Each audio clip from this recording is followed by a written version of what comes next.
Hi, good evening. I'll be giving you a training on Elasticsearch. So basically, so let me just first just tell you who am I and what do I do. So I am a DevOps engineer, senior DevOps engineer with financial organization, and so we deal with the latest stack of the on the DevOps, right? We work on the certain stuffs as in like Kubernetes, Elasticsearch, Kafka, and uh, and there are certain other tools, other stacks such as configuration management stack, which we work on. So as far as this is concerned, the fact that what I have done, what I have achieved so much. And so I have built multiple things. I have built the infrastructure from the scratch. The time when the DevOps was not the hot soul technology, so I was also unaware of it, and I started building infrastructure. So I built the company's infrastructure from the scratch, and I have achieved some fantastic results. So I've been awarded for that also. So this is all about me. Let us start with the you know let us start with the fact that what you are going to be taught in this particular lecture. Basically, Elasticsearch is not a very huge topic, but yes, it is one of the important topics, and it can be considered as the database, but it stores the value in the JSON format. All right. So I'll tell you first. Let me tell you the scope of this particular demo. So the first will be introduction. Second will be installing and understanding of Elasticsearch. So for this, I've already mentioned that you will be needing a laptop and then a stable internet connection. Other than this, I don't think there is any other need, because we'll be downloading a free version of Elasticsearch, and which comes as free because it's open source, and Kibana also, right? So we will be dealing with the fact that how does this what is the need of Elasticsearch first, and then we will be dealing with that how do we get the data into Elasticsearch, right? There is something which should be writing into Elasticsearch, correct? And then what are the key components, internal key components of the Elasticsearch? So we'll be speaking about that, and then we'll be talking about that. Then we will be looking into the how to query it, and how to query Kibana, right? And how to create an index on Kibana. What is the use of Logstash, and what is a beat, right? So this then the entire ELK stack. Once we complete all these four components, the Elasticsearch will summarize Elasticsearch, okay, and then we will get to know some real time scenarios at how Elasticsearch is used in the current organization. I mean, in the organizations on the basis of that how do people use it. So let us start. Okay, so what is an Elasticsearch? As I've already told you, it's a kind of database which stores the data in the form of inverted indexes, right? So when I talk about inverted indexes, what are actually inverted indexes? Index as in like index in Elasticsearch is a very huge term, right? So you might be thinking about that index is the index of a book, right? Or an index of a or an index or a glossary page of a book, right? But you cannot always but in Elasticsearch this works in a different way. In Elasticsearch, index is the topic which is similar to the content, and under that particular topic there are certain contents, right, which is your data, right? So when you talk about I'm indexing a data, when you say when I'm writing the data into Elasticsearch, it's not writing it is just like you are indexing the data into the Elasticsearch. So these are the certain components which you might not be familiar about, however you will be once we start doing the lecture, once we reach further. Okay. So it stores the data in the JSON format. So JSON is key and value structure. So key is your key, which is irreversible, and then value is the value which is mutable. So key is all, if you all might have learned Python. So Python comes with the feature known as dictionary, right? In dictionary you say, you write key and value, correct? Value is always mutable, which is mutable is changeable, and the key is the immutable part, right? So in order to change the key, you need to make certain changes to the index, or you need to delete that particular index, right? This is how you define the index, and this is what you do on index. Then you do certain queries on indexes. So let us move further into the brief introduction of this Elasticsearch, and then later we can come on to indexing and everything, correct? Elasticsearch is made up of three components. So first component uh, is the shards, and then there are replica shards, and there are primary shards. So these components play an important role when you talk about the and in about Elasticsearch. So these shards are under the indexes, right? Suppose for an example, what could be an index? Let's say, so you have bought a car, right?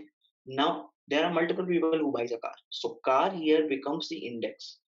Under the car index, there could be multiple data, which is just like who bought the car, who the person who bought the car, what is the model of the car.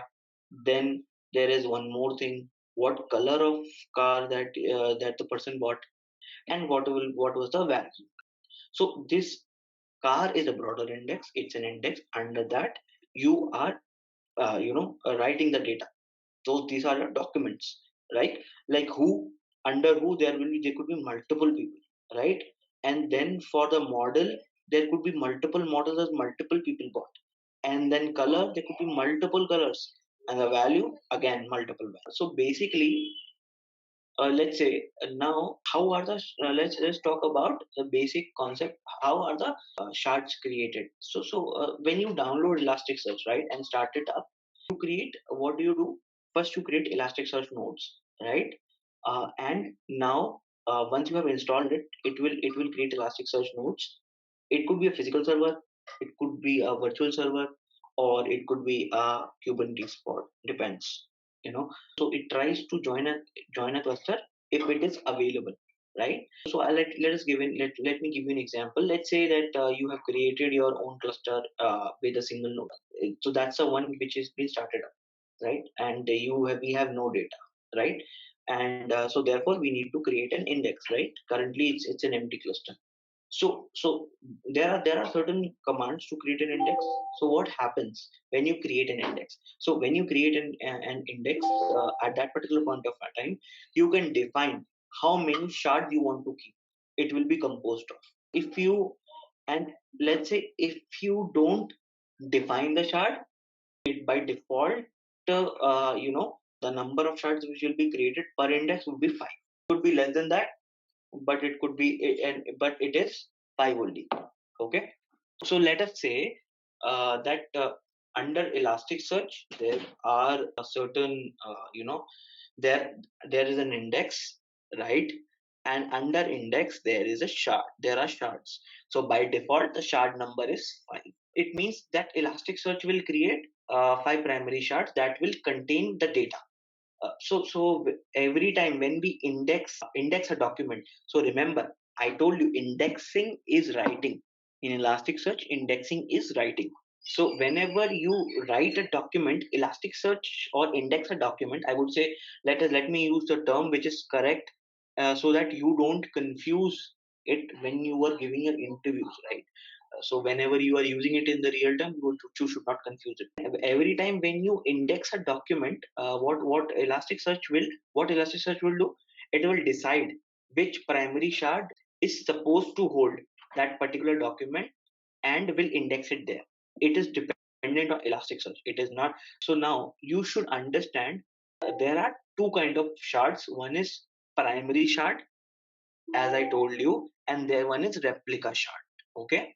So So don't misunderstand that the primary shards are are not the copy. So understand this: primary shards are not the copy of the data. Okay, they are the data. You know, when you talk about shards, they are the data because they contain data. Just understand it as a hard drive which has your data. So let us say that having a multiple shards, it does help you in taking the advantage of parallel processing. So let's say if you are querying multiple documents out of Elasticsearch, right? If there is only one index and there is only one chart in that particular index, it would take time to fetch that particular kind of information, right? Let's say if you do a select on the multiple queries, if you do a huge query, if it is coming out of one chart, understand how much time will this take, right?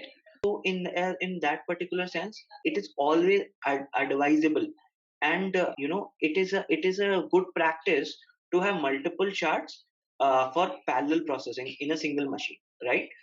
But just understand this: the whole point is that the whole point for this particular conversation is that so if let us say if we start another Elasticsearch instance, right, on the same cluster, so what will happen, the shards will distribute in an even way over the cluster. So by default, let's say you have an index and then you created five shards out of it, five replica shards out of it. So when you add one more node onto the same cluster, what is going to happen, these shards will divide themselves. So basically this is the mechanism how what Elasticsearch follows. What happens in there is, for an example, currently there are five this thing shards, and there was one node.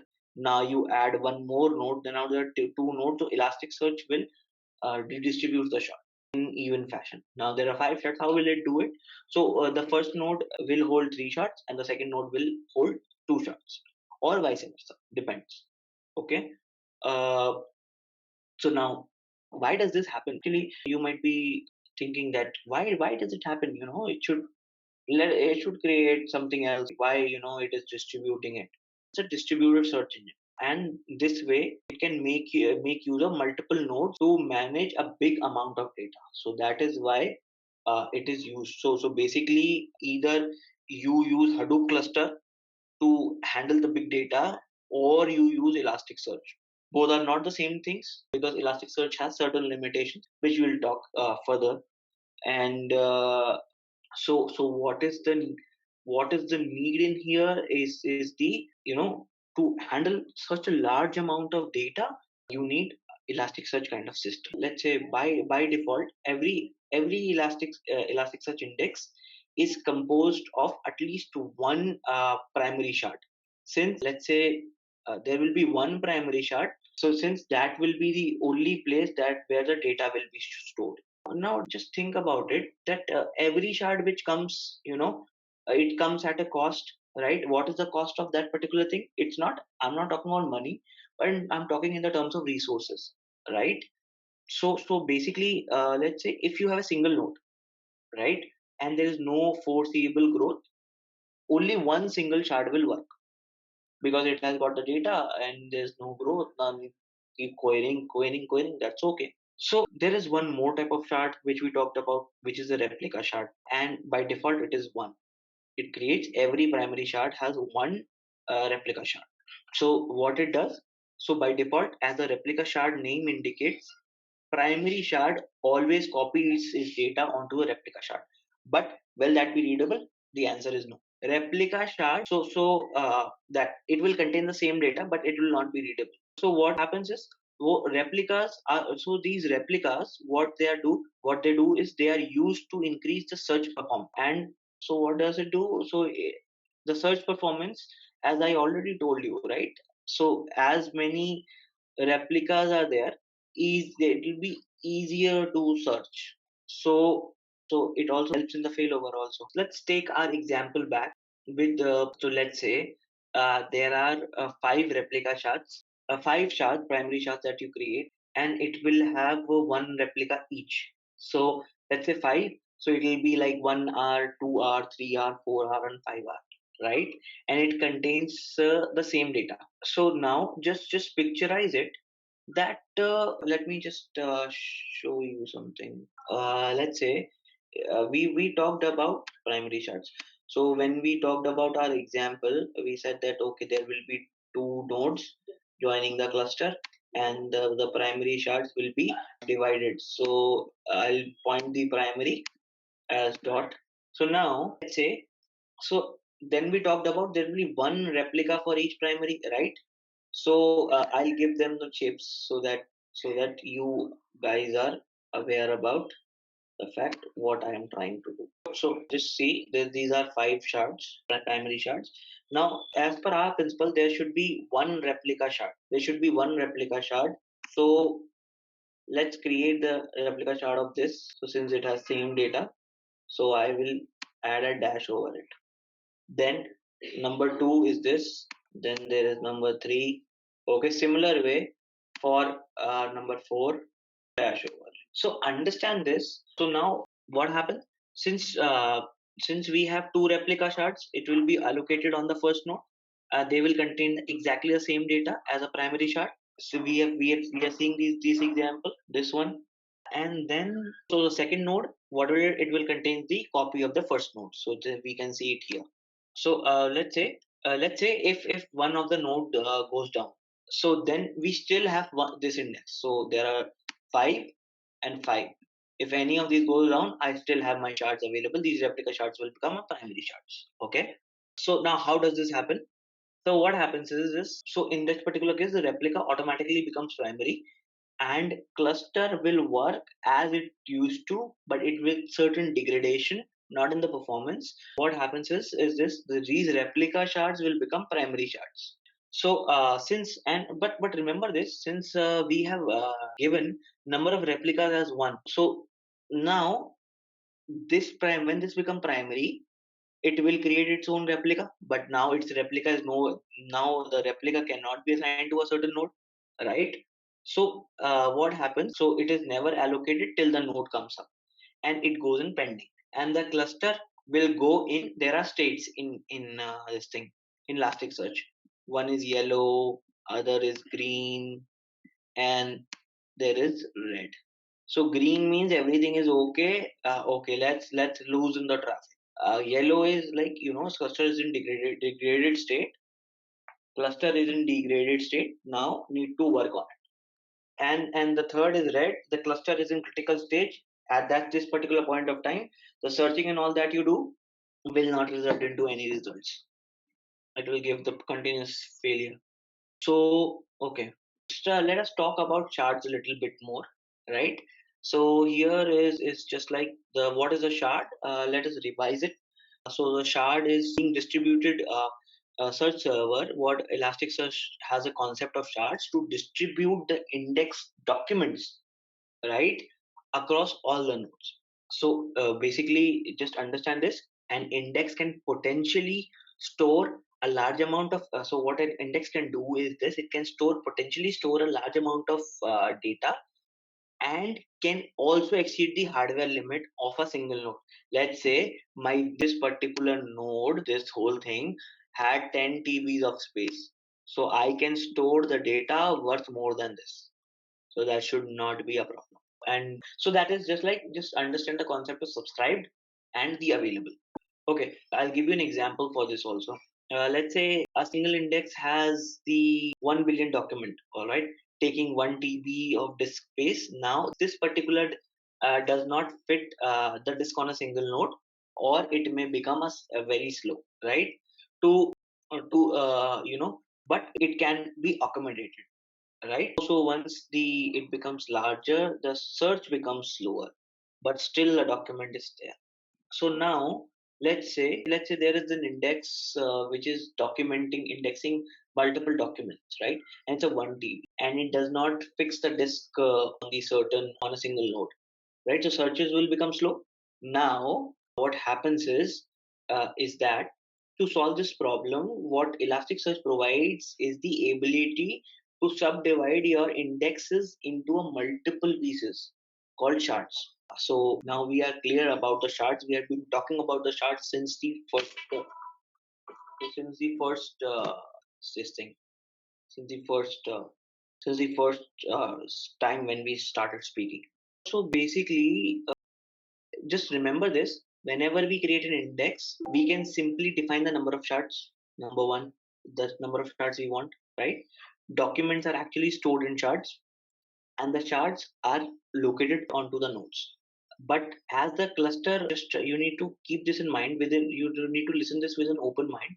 As soon as the cluster grows or shrinks, at that particular point of time, the Elasticsearch will automatically migrate the charts, and the cluster is balanced. So it will Elasticsearch is so smart that what it does, let's say if you kill one node, it will automatically start the shard allocation. That okay, I need to accommodate these particular shards so that my data is not unavailable. So, so that is I wanted to talk about. However, let us. There are few things that I would like you to know. Since we, so you know, there are two kinds of shards: primary and replica shards. And then Elasticsearch, it allows us to make one or more copies of your index shards, which what we call it as a replica shards or replicas in short, right? And an index, an index can have a zero on shards also, so that is true. So once we complete this particular course, I'll be taking some mock interviews. So these mock interviews will purely focus on Elasticsearch. What is its use? So you need to be pretty much keen on this. That what all questions could be asked on Elasticsearch. How you can. Basically we will be dealing with how to create an environment. If somebody asks you to create an ELK stack, how would you go around it? So basically we'll be dealing with that. And you will have a course completion certificate from MindMajix, and will be a certificate of achievement. And thank you so much for attending this demo. You can always get in touch with us at info@mindmajix.com, and you can call us on the specified numbers. You can take the note of it. Thank you.